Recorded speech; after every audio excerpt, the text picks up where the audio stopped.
Okay, good day mga ka-Airsoft, good day mga kabigman. Hello po mga ka-Airsoft. Gabi na naman. Gab, gabi na naman ng ating kwentuhan session, tanungan portion. Ngayon mga ka-Airsoft, episode 152 tayo. Medyo malayo na yung narating natin, no?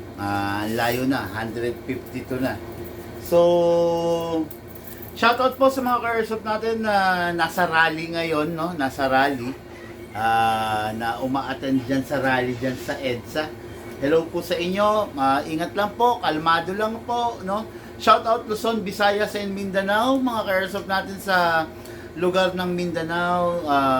Binabagyo ngayon, I think maulan, no? Ang Cebu, ang Visayas at ang Luzon, no? So dito sa amin wala rin humpay ang, although nagpapasalamat ako kasi hindi ganun kalakas, no, yung ulan.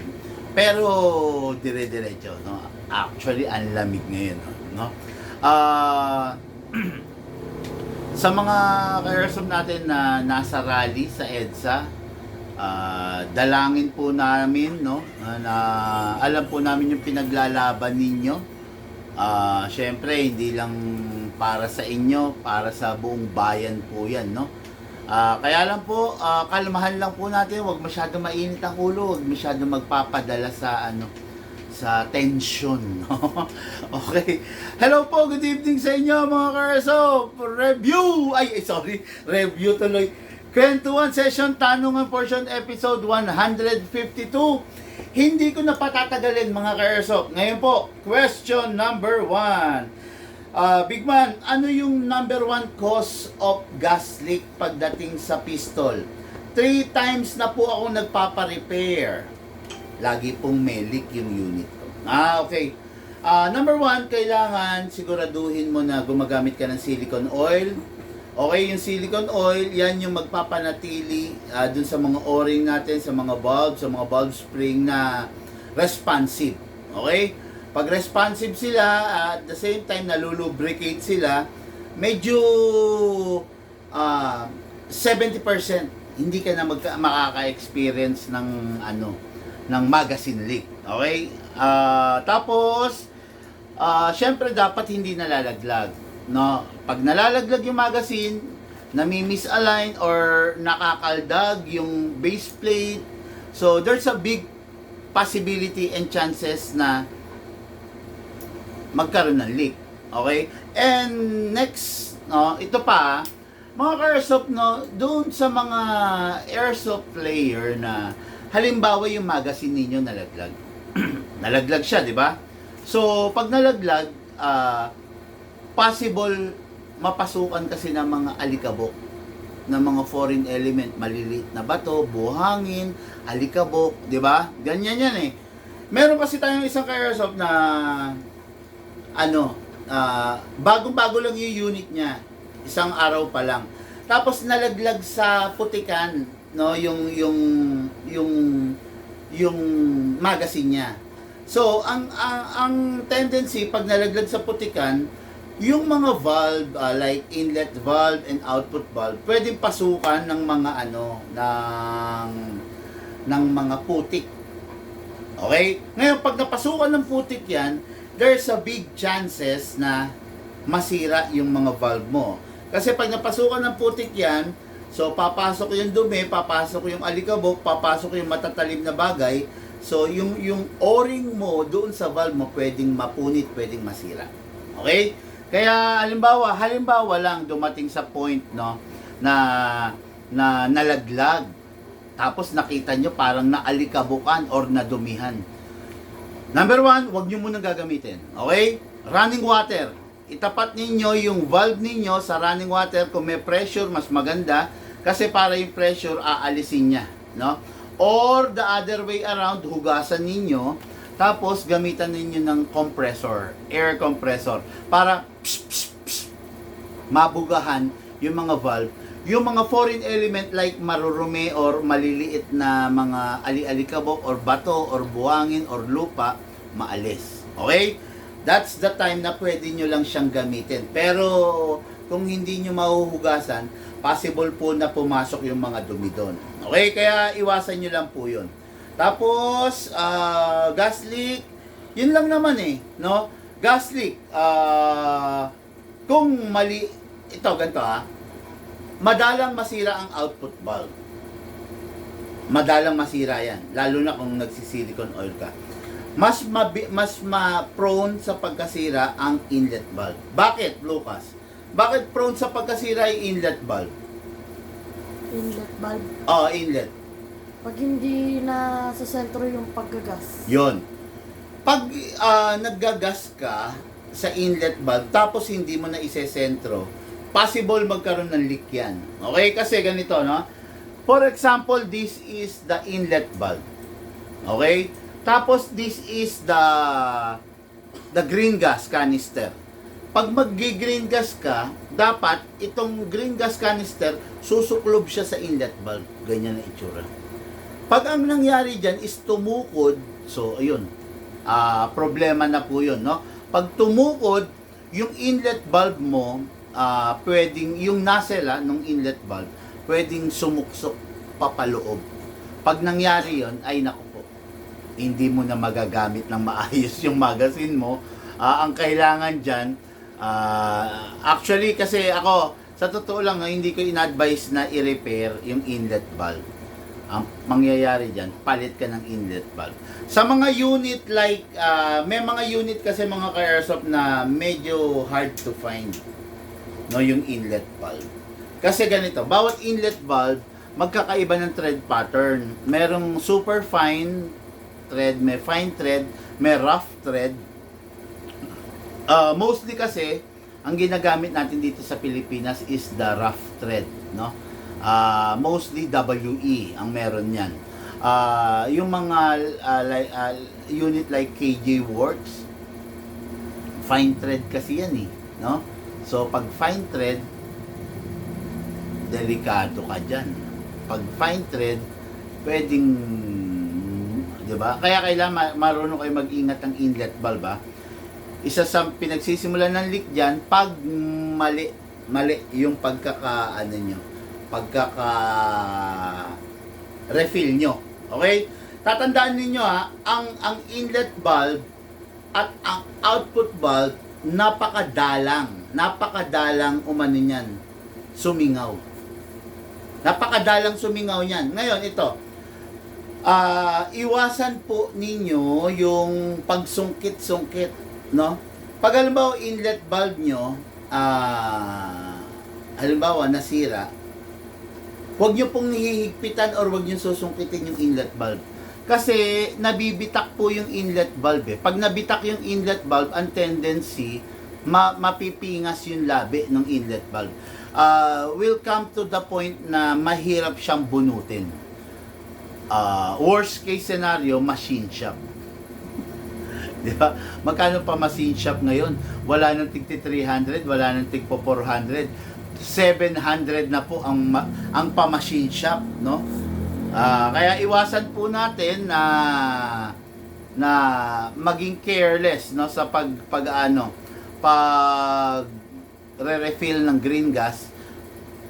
Kailangan maisasakto natin yung mismo valve. Okay? Kasi pag hindi mo na isakto, patay. Masakit sa ulo. Palit ng valve. Okay? I just hope nasagot ko po ng tama yung question ng ating Airsoft. Okay, question number 2. Big Man, ano ba yung unang nasisira pagdating sa rifle? Pakisabay na rin yung sa pistol. Okay, pagdating sa rifle, isa sa unang nasisira dyan is the battery. No? Kung maingat ka namang gumamit, mapapatagal mo, ma-extend mo yung life ng battery. Kung maingat ka. Ngayon, kung di ka maingat, yan ang number 1 masisira dyan. Indication na sira na yung battery mo pag bloated na siya. Makikita mo yan, parang lumolobo siya dahan-dahan, no? Tapos, pangalawa, syempre, mabilis na siyang malobat. Ang isang full charge kasi ng isang LiPo battery, what I'm trying to say dito is yung upgraded battery. Ang isang full charge is equivalent to 10 magazine. 10 magazine na tigti 300 rounds. Okay, ayan. 10 magazine na tigti 300 rounds, ha. Ngayon, pag mapapansin nyo, medyo mabilis nang maglolobat yung unit ninyo. Anong nangyayari? Nakaka 6 magazine na lang siya, nakaka 7 magazine na lang siya, di ba? Ganun yan, habang tumatagal. Lalo na kung hindi ka maingat, mas mabilis, no? Mas mabilis bababa yung lifespan ng battery, no? Kaya kailangan syempre maging maingat. Tapos number 1, merong tatlong bagay na kailangan i-perform natin, gawin natin sa battery. Ano 'yon, Lucas? Bawal mag-overcharge. Okay, number 1, bawal mag-overcharge ang battery. Number 2, Bawal madrain. bawal madrain, bawal siyang masaid. Number 3, Bawal mag-init. bawal mag-init. Kalaban ng battery natin, mga ka-airsoft, yung init. Pag nag-iinit siya, there's something wrong. Merong mali, no? Merong mali dun sa system, merong mali sa unit natin. Okay? Pag nag-iinit, merong mali, kailangan i-correct natin. Okay? Yun, no? Tapos, bukod doon, syempre, kung may mali, dapat magawan ng aksyon. Okay? Nagiinit siya eh. So, merong mali. Ano yung aksyon doon? Kailangan maipacheck mo. Kasi bakit? May sisirain yun. No? Pag winalang bahala mo yun, it's either masira yung unit mo or the battery. Magkano rin naman ang battery, mga ka-airsoft? 1,500, 2,000. Ganyan ang mga presyo ng battery. So, medyo masakit sa ulo kung lagi ka magpapalit, di ba? Kaya ako ito suggest, maging mapag-obserba kayo sa unit ninyo, ha? Number 1 na nasisira is the battery sa rifle. Number 2 is the possible gear. Okay, bakit? Bakit masisira yung gear? Pag mali yung paggamit mo, no? Alam nyo ba na mostly of the airsoft player nasisiraan ng trigger assembly? Kasi bakit? While firing, hindi pa nila na ibabalik sa pagkakares yung trigger. Nagsiswitch na sila minsan into single fire or rapid fire. Kailangan, bitawan mo muna yung trigger bago ka mag-switch into single fire or rapid fire or safe. Okay? Pag kasi nakapindot ka tapos nagra-rapid fire ka, nasisira yung yung internals mo, yung trigger assembly. Iwasan niyo po 'yon, no? Halimbawa, naka-single fire ka. Pak. Ngayon, maglilipat ka sa rapid fire, rapid fire mo. Bitawan mo muna yung trigger mo bago mo siya i-switch into rapid fire. Okay? Kasi pag hindi mo binitawan, nasisira yung trigger assembly, no? Ito, ang sabi kong pangalawang nasisira is the gear. Bakit nasisira ang gear? Number 1, pag inabutan ng pagkalobat. Okay? Huwag mo nga antayin na, kasi ganito, every time na pipindot ka ng trigger, 360 degree iikot yung gear mo. Ngayon, pag dumating sa puntong nalobat ka, hindi iikot yung gear mo. Hindi niya mako-complete yung 1 revolution. So, ang mangyayari, mabibitin siya. Hihinto siya rin sa gitna. Patay na. Pag huminto siya rin sa gitna, pwedeng tumukod yun. Pwedeng tumukod yung gearings mo. Pag tumukod yung gearings mo, ayan na. Pwedeng mabungian ka na ng gear. Pag nabungian ka ng gear, patay na. Ayan na. Dire-diretso na yun, no? Pag nabungian ka ng gear, pwedeng masira ang pinion gear, ang pivot gear, di ba? Okay. Ang rifle kasi natin, mga airsoft, meron 3 gear sa loob yan para makomplete niya yung 1 revolution, yung isang putok. Di ba? 1 rounds equals to 1 revolution. Ngayon, pang-apat dyan yung pinion gear. Bali, 4 yung tatlo yung gear ng gearbox, then isa sa motor, ano? So total of 4, okay? Ngayon, pag inabutan ka ng pagkalobat, patay. Tutukod dyan, no? Pangalawa, pag ikaw yung tipo ng tao na nag-half press ka sa trigger. Half press, ibig sabihin, pipindot ka pero alanganin. So, nalilito yung system ng rifle whether iikot ba siya ng 360, yung 1 revolution, iikot ba siya or hindi. Kaya pag magpe-press ka ng trigger, pak, pak, pak, pak, full press, wag half. Okay? Then, full press, wag half. Tapos pag rapid naman, full press. Pak! Di ba? Dire-diretso. Huwag kang magpe-press ng half, no? Yun lang naman yung ano mostly nasisira sa mga rifle. Half rubber matagal masira no? Ano pa ba? Battery, gear. Yun lang mostly, no?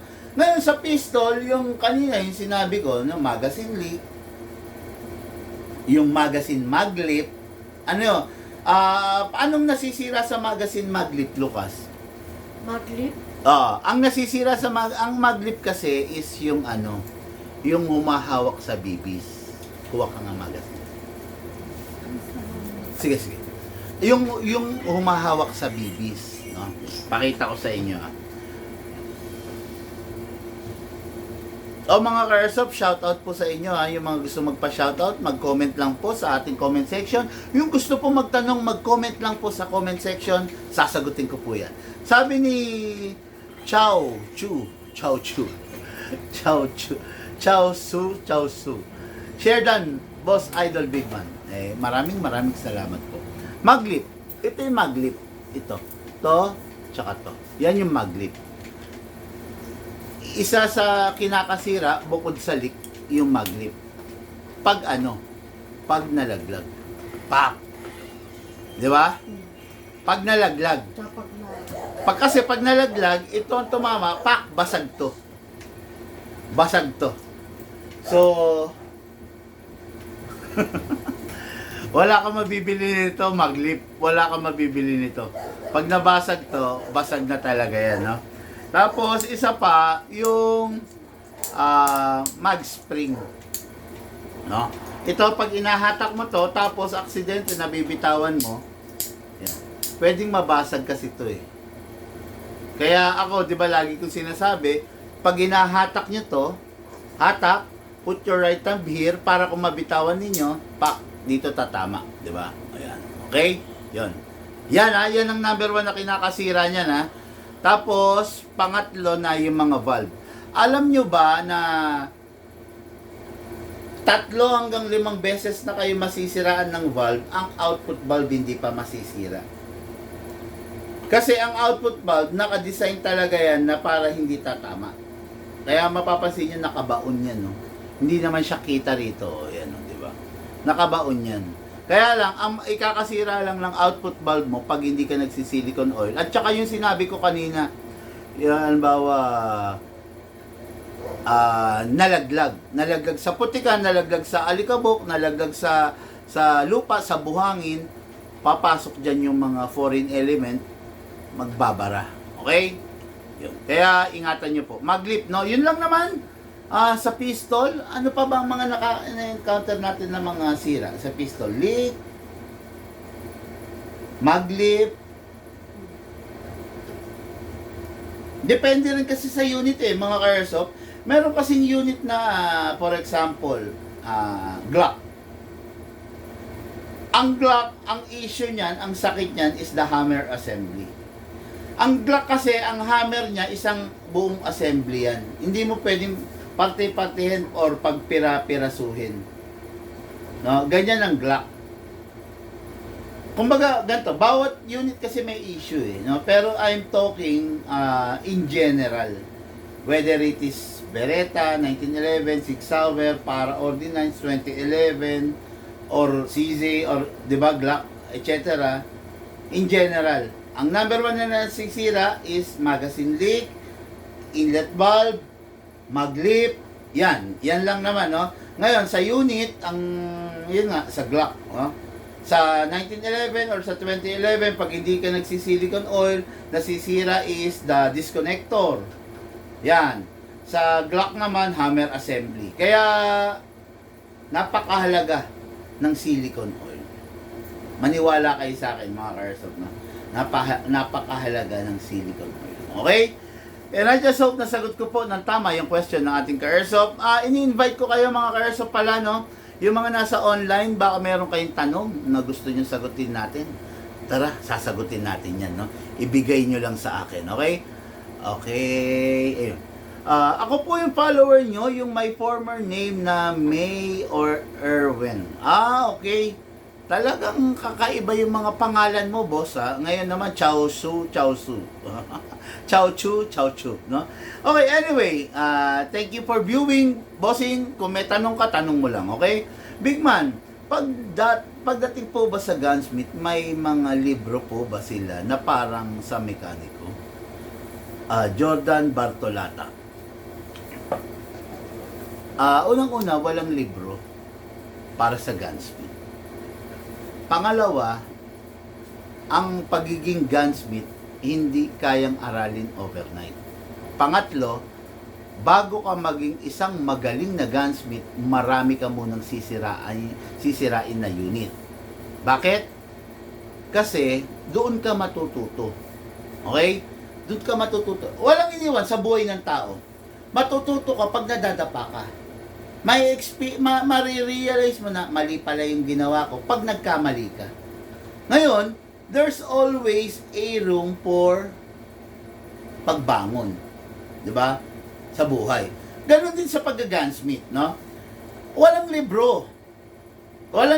Kasi bawat trouble, meron kasing magkakaiba. So, walang naka-designate na issue na ganon, no? Na libro. Ang pagiging gunsmith based on your experience. Nakabase yan sa experience mo. Sa haba, sa dami ng nirepair mo, sa dami ng nasira mo, paano mo marirealize na mali pala yung sobrang higpit ng tornilyo ng gearbox kung hindi mo siya masusubukan? Diba? Ganun yun. Walang libro na nagsasabi na dapat ganito lang ang higpit ng gearbox. Walang ganun. Okay? Pero, dahil gunsmith ka, nalalaman mo na meron lang palang tamang torque yung higpit ng tornilyo. Yan, ha? Yan yung sinasabi ko, ha? Hindi pwedeng sobrang higpit, hindi pwedeng sobrang luwang. Yan. Paano mo matutuklasan yung mga techniques like DIY sa loob ng isang gearbox na nasira kung wala kang mabibiling pyesa? Paano mo masusubukan yon? Meron bang libro nun? Wala. So, ang gagawin mo, ia-apply mo yung experience mo sa pag-gunsmith. Walang libro yun. Okay? Paano mo mapapalitan yung hammer assembly ng Glock? Walang libro yun. Paano? Trial and error. Di ba? Hindi, halimbawa, ito isang unit. Okay. To tell you honestly, bago ako makapag-repair ng totally repair talaga ng isang unit, way back marami akong sinirang unit ko. From there, natututunan ko, okay, dapat pala ganito. Ay, nagkamali ako dun. Yun, ganun yun, no? Ganun yun. Tapos ito pa, pag mag-gunsmith ka, sisiguraduhin mo na ang pagpapracticean mo, ang lalaruin mo, ang pag-aaralan mo is unit mo. Hindi unit ng ibang tao. Hindi unit ng nagpa-repair sa'yo. Okay? Dapat kung gunsmith ka, ang bubuting tingin mo, ang luluwagan mo, ang sisikipan mo, ang pag-aaralan mo is unit mo. Hindi unit ni Juan na nagpapa-repair. Okay? Hindi mo pag-eksperimentuhan yung unit ni Juan. Hindi mo pag-eksperimentuhan yung unit ng ibang tao kasi pag pinag-eksperimentuhan mo yung unit ng ibang tao at nasira mo, isisisi mo dun sa tao. Nako po, bossing. Hindi na po marirepair to, sira na po. O, diba? Kawawa yung ibang tao. Okay? There's no such thing as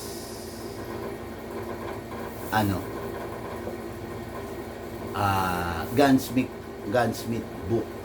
The best teacher ng pagiging gunsmith ay experience. Okay? And I just hope nasagot ko po ng tama yung question ni Sir Jordan Bartolata. Sa 1911 Big Man, palaging nasisira mag-follower.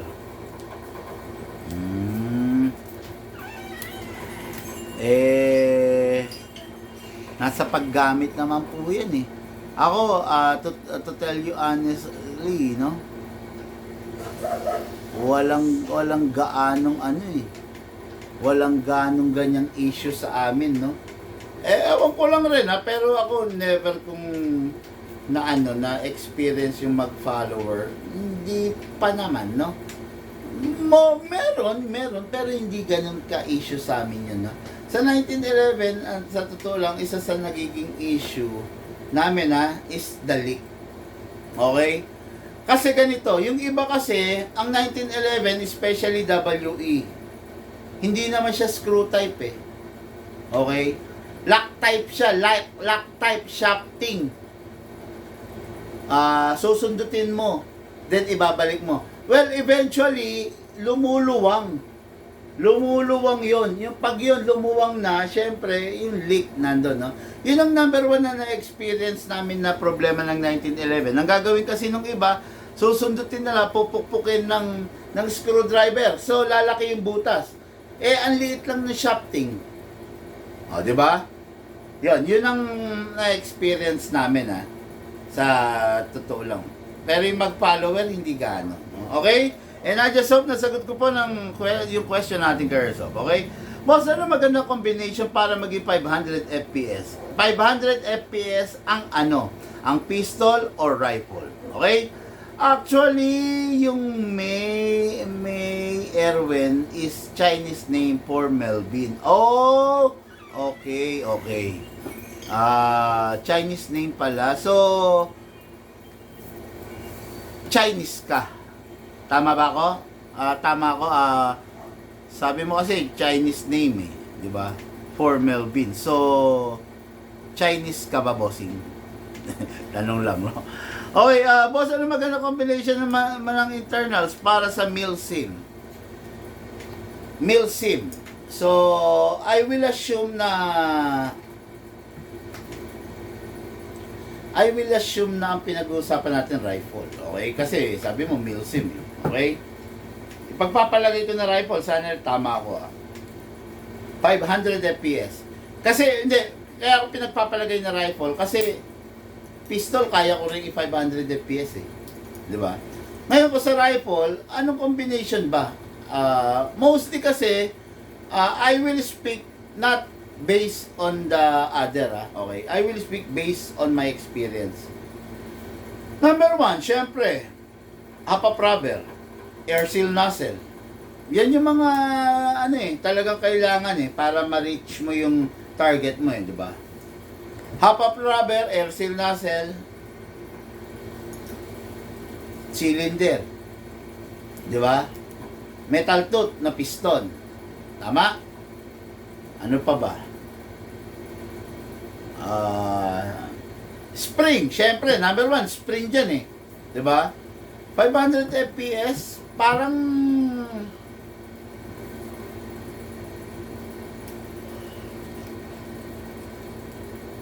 sisiw lang sa amin yung 500 FPS, no?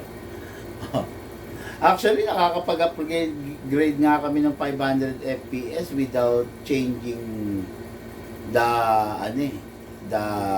piston and cylinder no? Pero pinaka-proper kasi kung magpapalit ka. Okay? Kaya lang meron kasing mga tao na, alam mo yung tipid mode, budget meal mode, pero gusto nila mag-upgrade, no? Yun, meron mga taong ganun. Pero, yun nga, ako based on my experience, kaya ko magpataas ng 500 plus FPS without changing majority of the internals, no? Pero, yun, just to tell you, gearing, syempre, ano pa ba? Air seal nozzle, proper, all out mo na. Palitan mo na para proper yung upgrade mo, no? Tapos SP160 or SP150, no, na spring. Yun. Upgrade. Pero depende pa rin, depende pa rin kasi depende rin sa haba ng rifle mo. 'Di ba? Halimbawa, ang rifle mo, putya, micro CQB o CQB lang, medyo ang hirap patungtungin ng gano'n, di ba? Pero pag mga RIS mahaba, sisiw yun. Kayang-kaya niya, di ba? Kasi, sabi ko nga sa inyo, di ba? Yung 4-inch na diferensya na mas mahabang inner barrel, malaki yung nilalakas Kasi yung bala nakakabuelo ng gusto. Diba? Ayun. Malaki yung nilalakas, no? Kaya, ang hirap kasi, actually, medyo sensitive yung topic na yan, Pag ganyan yung mga topic, ayaw ko rin ganong sumagot. Kasi bakit? Kasi baka gawin mo. Tapos, hindi mo siya magawa ng tama. Pag hindi mo siya nagawa ng tama, baka sisihin mo, o sabi kasi ni Bigman, palitan daw yung ganito. Sabi kasi ni Bigman, lagay daw yung ganito. O, di ba? Kasi ang rifle, may tinotono rin yan Di ba? Siyempre dapat shims. Maayos ang pagkaka-shims mo, di ba? Yun, maraming things to consider. Pero ako masasuggest ko lang, 500 FPS is a no-nonsense power of a rifle. Gawin mo na siyang proper. Gawin mo ng tama. Gawin mo ng maayos. Para hindi ka magsisi. Okay? And I just hope nasagot ko po ng tama yung question. Sabi niya rifle po. Di po pure. Pilipino po ako, sabi ni Chow Chu. Okay. Good for you, bossing. Good for you, no? Pinoy ka pala. So, mas magandang sana lang, no? Mas maganda gamitin mo na lang pangalan Pilipino. Huwag yung mga ganyan, no? Kung ang pangalan mo pala Melvin, gamitin mo Melvin, di ba? Okay. Si yung nagtanong kanina, si Ka-en Chad. Hello, Sir Ka-en Chad. Ingat po. Ayun. Okay, again, mga ka-airsoft yung mga ka-airsoft natin na nasa EDSA ngayon, nasa rally, kalma. Tapos yung mga ka-airsoft naman natin na bumabaybay ng EDSA, kalma. Kalma lang po, okay? Kalma lang po. Kasi matraffic po talaga. Grabe, no? Nagsara ang EDSA. Okay, next question natin mga ka-airsoft, no? Ano ang gear issue? Ayun, nasagot ko na kanina to, no? Gear issue pag inaabutan ng pagkalobat yung unit mo, and at the same time pag nag-half press ka, lumalabas ang gear issue. Okay? Next question, rifle, bakit kailangang i-rest at paano ang pagre-rest? Okay. Rifle, bakit daw kailangang i-rest? Bakit kailangang i-rest, Lucas? Para hindi humina yung spring niya. Okay. Yung spring kasi, mga ka-airsoft, merong tension na tinatawag yan. Merong lakas, may tension. Ngayon, yung tension na yan, nababawasan dahil nape-press yung spring. Every time na maglalaro ka, yung spring mo, nakaset yan as a, anong mode yun lagi kong sinasabi? Attack mode. Naka-attack mode dyan, nakapiga yan. Para pag-press mo ng trigger, pak! Pak! Pipitik yan. Mag-pro-produce siya ng hangin. Nakapiga yan. Okay, ngayon pag yung spring mo nakapiga, ng matagal na oras, nababawasan po yung stress niya. Ay, yung tension. Kumbaga, nai-stress. Kaya importante na kaya importante na inire-rest natin yung rifle natin para wag siyang humina. Pag hindi mo siya inire-rest, ang tendency, hihina po talaga siya. Ngayon, paano yung pagre-rest? Lagi ko sinasabi, no, note kayo ng vlog natin, every time matatapos ka maglaro sa rifle mo, always release the magazine. Alisin mo yung magazine, then clear the chamber. Isang putok yon. Pak! After you clear the chamber, ilalagay mo siya sa rapid fire. Press mo ng almost 1 second. Then, ibabalik mo siya sa single. Then, save. O, yun. Yun yun. Yun yung masasabi kong effective way. Okay? Yun yung effective way. Kasi kung hindi mo i-rest, nako, ang lakas-lakas ng rifle mo kinabukasan, parang malata na. Pag malata na, kailangan mo nang magpalit ng spring. Pag magpapalit ka ng spring, babayad ka na ng gunsmith, di ba? Yun, ganun yan eh. Kaya, ano yung charge mo? Yung? Okay. No? Kaya, lagi, ugaliin natin na nagre-rest. Okay? Opo, wala pa po kasi ako maisip na name. Kaya yan muna nilagay ko. Wala po kasi ako maisip eh. Wala kang maisip na name? Bakit hindi mo gamitin yung real name mo? Bakit hindi real name? Bakit kailangan mo ito bakit mo kailangan umisip ng name? Samantalang meron ka namang name. May given name ka.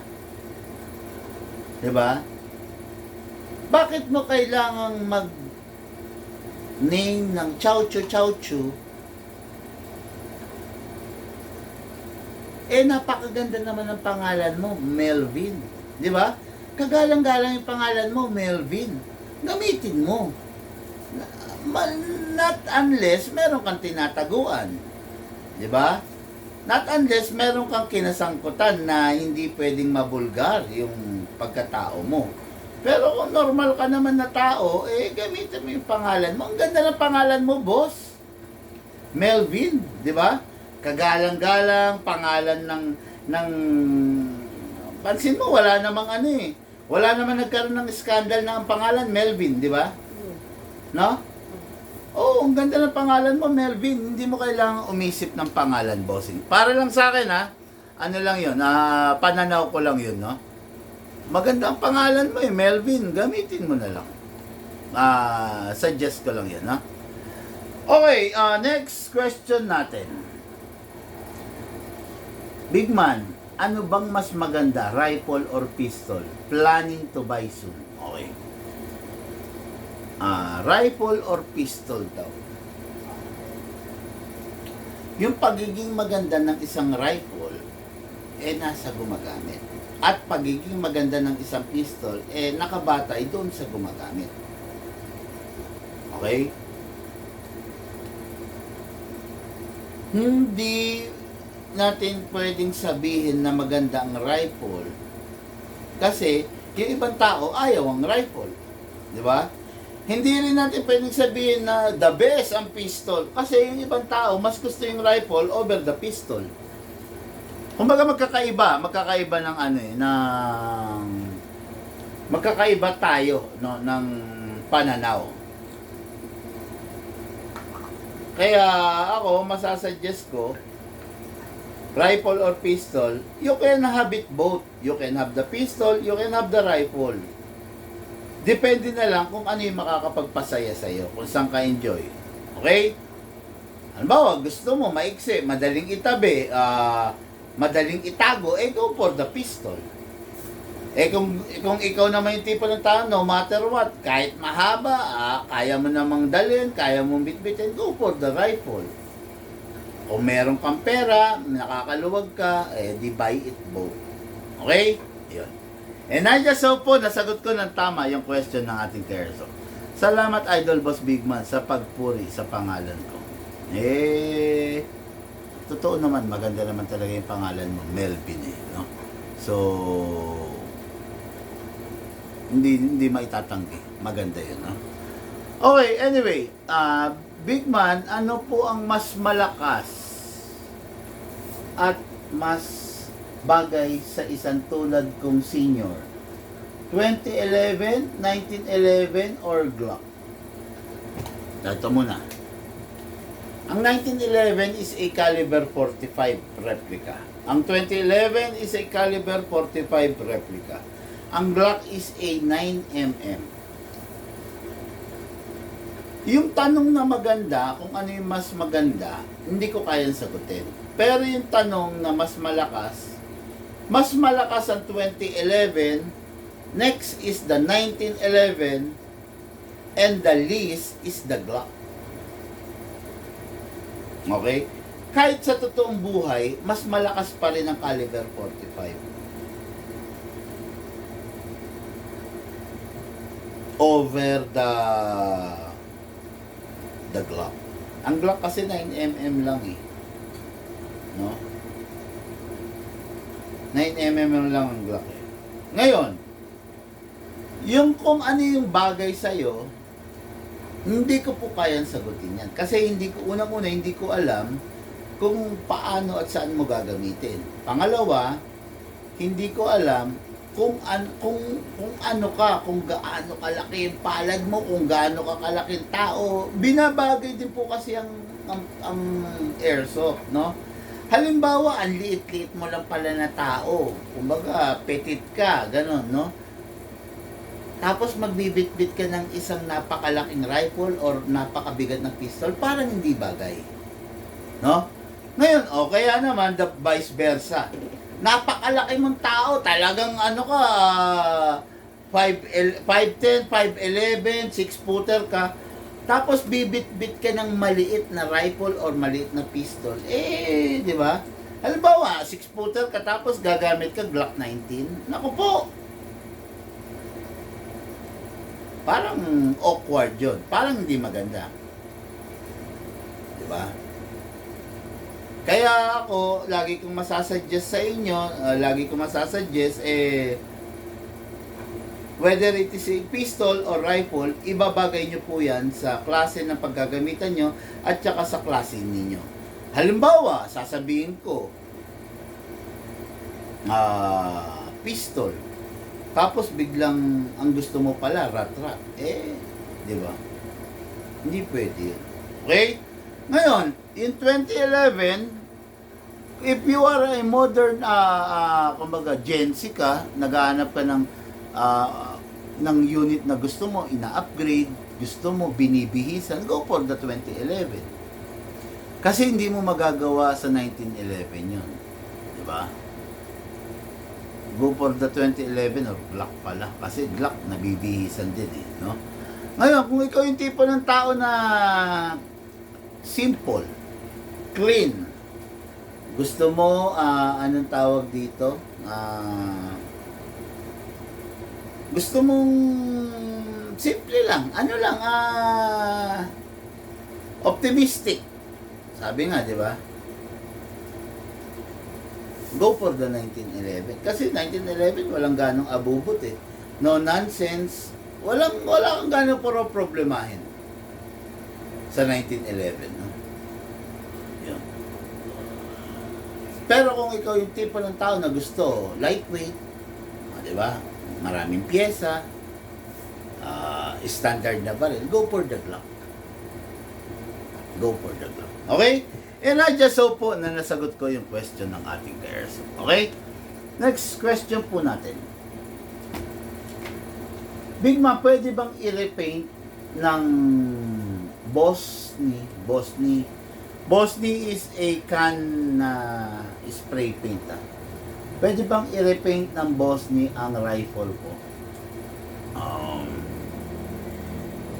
Kung pwede, pwede. Nasa sa'yo yan eh, rifle mo yan eh, di ba? Kung tinatanong mo ako kung pwede, pwede talaga. Kaya lang hindi advisable. Ang rifle kasi natin hindi naman painted coated. Coated yan. Actually, tinutubog yan. Yan ang mga rifle Oh. Yung iba, Cerakoting kung tawagin. Yung iba, powder coating. No? Manipis na klase ng powder coating, Cerakoting, ganun. Hindi painted. Iba ang painted. Ganito. Yung mga coated, pansinin mo pag natabig, natumba, or nalaglag, nababakbak, di ba? Nagkakaroon ng scratch. Yung mga painted naman, nag-chip, nababakbak. So, maganda siya pag bagong pintura, pero eventually, pumapangit. Okay? Ngayon, pag pininturahan mo siya at pumangit na siya, paano mo babaklasin yung pintura? Alangan namang papatungan mo. Pag pinatungan mo ng pintura, mas lalo nang papangit yung unit mo. Mawawalan ng value pag inisprayan mo ng kung ano-ano yung unit mo. Iwas na lang tayo sa ganun, no? Kung ang unit mo color black, okay lang naman yung mga minor scratch. Battle marks ang tawag dun Battle scar. Okay lang yun. Ngayon, kung i-sprayan mo ng spray paint, nasa sa iyo yun. Nasa sa iyo yun. Okay? Grabe! Ang bilis ng oras! Ang bilis ng oras, no? Kulang-kulang isang oras na tayo. Mga Caresoft, no? Yung pong mga Caresoft natin na nasa rally, relax lang po kayo ha. Huwag masyadong mainit ang ulo. Mga Caresoft natin na na subscriber natin, inaano ko po kasi, kumbaga, request ko po na bisitahin nyo po yung YouTube channel natin, no? Every time na may ina-unbox ako, dinedemo ko, ina-upload natin sa YouTube, okay? Ngayon, pag bisita nyo sa YouTube natin, i-follow nyo po yung YouTube natin, hit nyo po yung subscribe button at saka yung notification bell. Para every time na may bagong upload, na-notify kayo, no? Tapos, dito sa atin, click nyo lang po yung link sa comment section para ma-redirect kayo dun sa mga bagong upload natin sa YouTube. Okay? Maraming salamat po mga Caresoft. Magandang gabi. Lahat po tayo nagbula sa iba't ibang larangan. Pinagbuklod, pinag-isa ng iisang libangan. Yun po ang paglalaro ng Airsoft. Patid po sa inyo ng inyong lingkod.